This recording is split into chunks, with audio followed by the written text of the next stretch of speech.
வணக்கம். சமீபத்தில இந்த கடந்த 1 வாரம் 10 நாளா யூடியூப்ல எங்க திரும்பினாலும் பழனி பாபா அப்படிங்கிறவர பத்தின வீடியோஸ், அவருடைய பழைய காலத்து வீடியோஸ் எல்லாம் வந்துட்டுருக்கு. அவருடைய போல்டான ஸ்பீச் எல்லாம் கேட்டு டிஃப்ரெண்ட்டா இப்படி ஒரு மனுஷனா அப்படிங்கிற அளவுக்கு நமக்கு நினைக்க தோணுது. அதாவது அவர பத்தி நெறைய கான்ட்ரோவர்சி எல்லாம் வந்திருக்கு போல இருக்கு. 1950ல பொறந்த அவரு, கிட்டத்தட்ட 47 வயசு தான் உயிரோட இருந்திருக்காரு. அதுவரையில அவர் ஒரு நல்ல குடும்பத்தில பொறந்து, நெறையா படிச்சு, வெளிநாடுகள்லாம் போய் படிச்சு, நெறைய விஷயங்கள தெரிஞ்சுக்கிட்டு, பொலிட்டிக்கல்ல இருக்கிறவங்க எல்லாரையுமே ஆட்டி வச்சிருந்திருக்காது. அவர் வந்து கிட்டத்தட்ட நம்ம Manivannan sir, director Manivannan sir மாதிரியான ஒரு ஃபேஸு. போல்டா அடிக்கிறார் எல்லாத்த பத்தியும். திரு எம்ஜிஆர் அவர்களை பத்தி, அவருக்கு நான் தான் இரட்டை இலை எடுத்து குடுத்தேன். அவருக்கு கட்சி ஆரம்பிக்கும்போது ரூ. 40,00,000 கடன் நான் தான் அவருக்கு வந்து குடுத்தேன். அத இன்னும் குடுத்தா கூட எனக்கு திருப்பி குடுக்கலங்கிறாரு. அவரெல்லாம் ரொம்ப சர்வசாதாரணமா தொப்பி ஆளுங்கிறாரு. கலைஞரோட கொஞ்ச நாளைக்கு சப்போர்ட் பண்ணி இருந்து, பிகாஸ் எம்ஜிஆரோட இவர் வந்து எதிர்க்கணுங்கிறதுக்காக கலைஞர் சப்போர்ட் பண்ணாருன்னு சொல்லி, ஹர்ஷத் மேத்தாவோட ஜெயில்ல இருந்தேங்கிறாரு. எல்லாத்தையும் போட்டு உடைக்கிறார். எனக்கு வந்து எத்தனை தடவை வேணாலும் என்னை ஜெயிலில் போடுங்க, என்னோடய கொள்கையிலேருந்து நான் மாறவே மாட்டேங்கிறார். அவர் எங்கே போனாலும் அவ்வளவு கூட்டங்களில் பேசியிருக்காரு. அவ்வளவு, அதாவது அவருடைய முஸ்லீம் கம்யூனிட்டியில் அவர் வந்து அத்தாரிட்டியாக அவ்வளவு விஷயங்களை தெரிஞ்சுட்டு, அதை எல்லாரும் ஃபாலோ பண்ணுங்க, அந்த மார்க்கம் தான் சிறந்த மார்க்கம்னு சொல்லி அவருக்கு என்ன எப்படி ஃபீல் பண்ணாரோ அதை வந்து அவர் இன்சிஸ்ட் பண்ணுறார் மற்ற முஸ்லீம்களுக்கெல்லாம். அதை தான் வந்து ரொம்ப அதுக்கு அவர் ரொம்ப வேதனையும் பட்டிருக்காரு.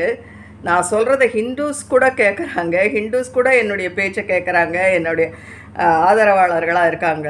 ஆனால் எத்தனையோ முஸ்லீம், உங்களுக்காக தான் நான் கத்துறேன், உங்களுக்காக தான் நான் இவ்வளோ தூரம் நான் பேசுகிறேன், ஆனால் நீங்கள்லாம் யாருமே அந்த நம்ம மதத்தில் சொல்லியிருக்கிற விஷயங்களை வந்து சரியாக ஃபாலோ பண்ண மாட்டேங்கிறீங்க அப்படின்னு சொல்லி ரொம்ப வருத்தப்பட்டு பேசியிருக்காரு. அவருடைய சிறை அனுபவங்கள், வெளியில் அவர் படித்தது, எழுதினது எல்லாமே வந்து பல தலைவர்களையும் மாட்டி வச்சுருக்கு அந்த காலத்தில். ஆர்எஸ்எஸோடு நிறையா மோதிருக்காரு. ஆனால் அவர் சொன்ன விஷயங்களில் வந்து பல விஷயங்கள் வந்து இப்போ பெரியார் சொன்னதில் சில விஷயங்கள் ரொம்ப போல்டாக நம்மளை யோசிக்க வைக்கிற மாதிரி இருந்திருக்கு இல்லையா? அந்த மாதிரி வந்து இவர் சொன்ன பல விஷயங்களும் நம்மளை யோசிக்க வைக்கிறது.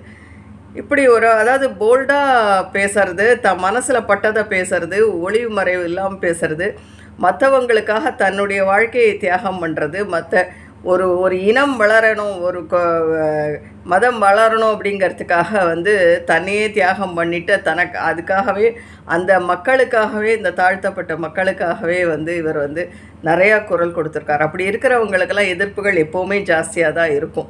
இது வந்து வரலாற்றில் வந்து யாராக இருந்தாலும் இது இப்படி தான் நடக்கும்.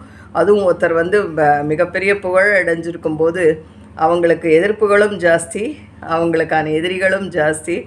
அதை பொறுக்காத சில பேர் வந்து அவங்கள கொல்கிற அளவுக்கு போயிடுறாங்க. அந்த மாதிரி தான் இவருடைய வாழ்க்கையிலையும் நடந்திருக்கு.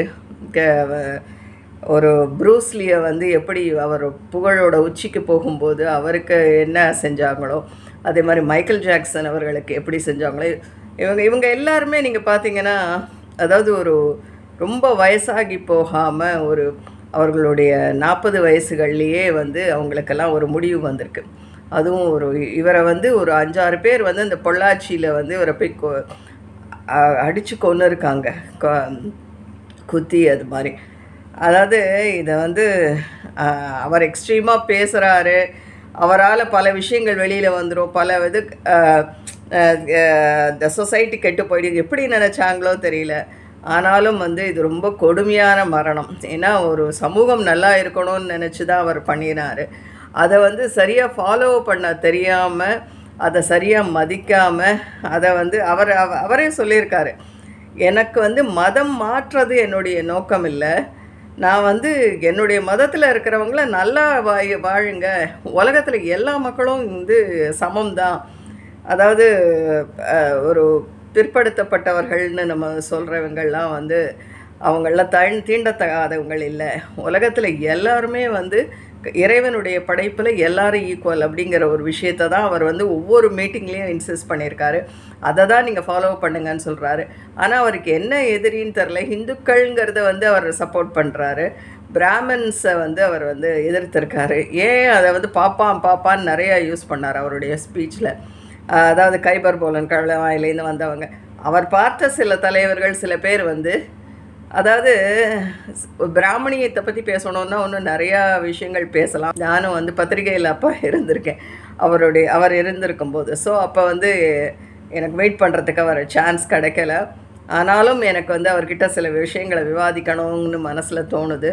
ஏன்னா அவர் சில விஷயங்களை தவறாக புரிஞ்சிட்ருக்காரு. பிராமண சமூகத்தை பற்றியும் அந்த அவங்களே வந்து ஒரு உயர் ஜாதி குடிமக்கள்னு இவங்களே தான் அது பண்ணிக்கிறாங்களே தவிர யாரும் வந்து மக்களை தாழ்த்தணுங்கிற நோக்கம்லாம் கிடையாது.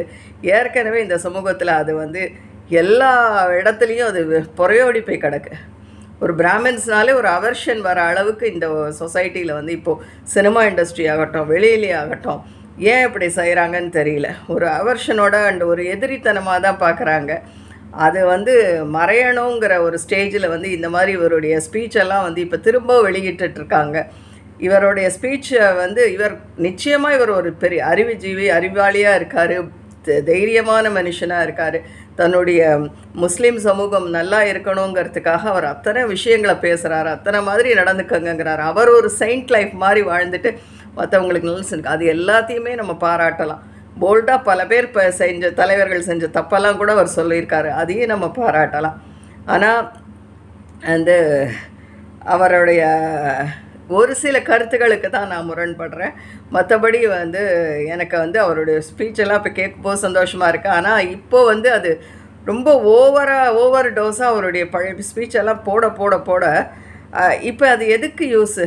ஏன்னா இனிமேல் வர காலங்களில் அவங்கவுங்க ஃபேமிலி அவங்கவுங்க இது போயிட்டுருக்கே தவிர யாரையும் அடக்குமுறையெல்லாம் பண்ணல. எங்கேயோ ஒரு மூலையில் யாரோ ஒருத்தர் பண்ணிகிட்ருக்கிற விஷயத்துக்கு வந்து அதை வந்து திரும்ப மக்களை தீவிரவாதிகளாக ஆக்கக்கூடாது. ஏன்னா அவரோட ஸ்பீச்சில் சொல்லியிருக்காரு, நாம் தீவிரவாதிகளாக ஆக்கிறது என்னுடைய நோக்கம் இல்லை, உங்களுடைய மார்க்கத்தை நீங்கள் ஒழுங்காக கடைப்பிடிங்கன்னு சொல்கிறேன், அவ்வளோதான் அப்படின்னு சொல்கிறாரு. ஏன்னா இது தவறாக புரிந்து கொள்ளப்படும், பல இளைஞர்களால் பல பேரால் தவறாக புரிந்து கொள்ளப்படும்.